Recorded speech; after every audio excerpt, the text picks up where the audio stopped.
21 বছর বয়সে ক্যান্সার আক্রান্ত হয়ে মৃত্যুবরণ করেছিল সন্তান। আর সেই সন্তানের কথা মাথায় রেখে অভিনবভাবে তার জন্মদিন পালন করল হতভাগা বাবা।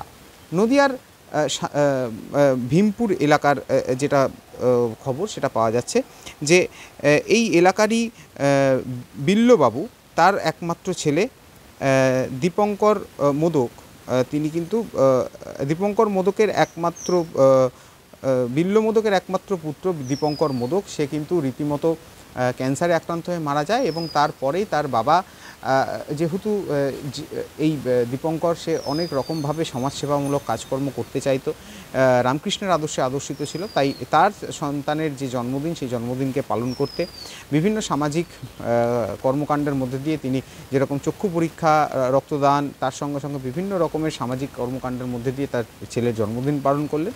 এবং এই জন্মদিনে উপস্থিত ছিলেন জওহরলাল নেহেরু কল্যাণী জেএনএম হাসপাতাল, যেটা সেই জওহরলাল নেহেরু হাসপাতালের মেডিকেল কলেজের হাসপাতালের যিনি সুপার রয়েছে, অর্থাৎ ডেপুটি সুপার অতীন বাবু থেকে শুরু করে একাধিক জনপ্রতিনিধি এবং সাধারণ মানুষ সকলেই অভিভূত এই ঘটনায়। তবে এই যে তার ছেলেকে এইভাবে সকলের মধ্যে বাঁচিয়ে রাখতে যে প্রয়াস, তাকে কুর্নিশ জানিয়েছে সকলেই।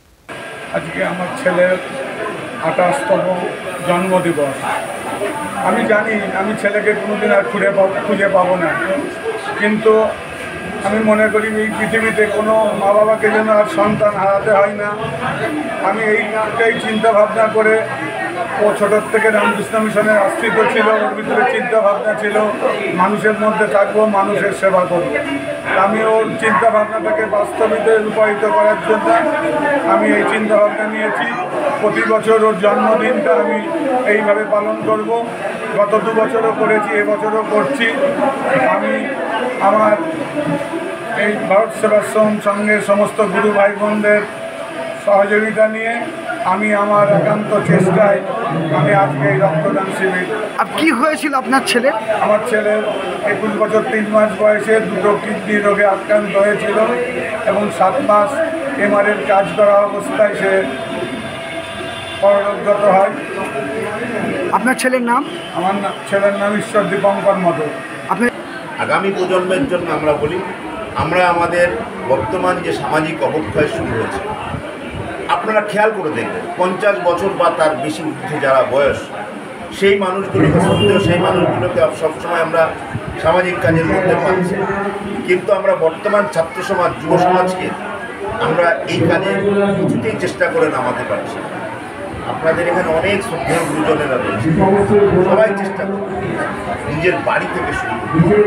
আমার বাড়িতে যে সন্তান রয়েছে তাকে যদি আমরা আমিত্ব থেকে বার করে আমরা এই শব্দটা শেখাতে পারি, আমিত্ব থেকে আমরা এই শব্দটা যদি শেখাতে পারি, তাহলে নিশ্চয়ই আমরা আগামী দিনে এই ছাত্র সমাজ, যুব সমাজকে আমরা বলে, অর্থাৎ প্রত্যেকটা আমরা বলে প্রান্তিক মানুষের জন্য কিন্তু আমরা এগিয়ে যেতে পারবো।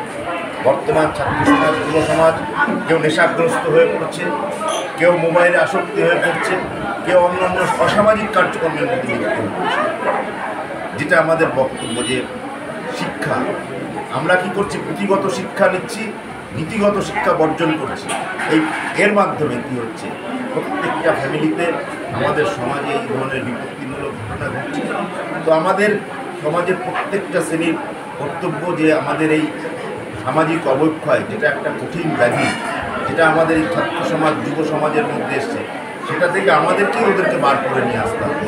তাহলে আমরা নিশ্চয়ই আমাদের এই ছাত্র সমাজ, যুব সমাজ, নবপ্রজন্মকে আমরা এই ধরনের সামাজিক কাজে এনগেজ করতে পারি।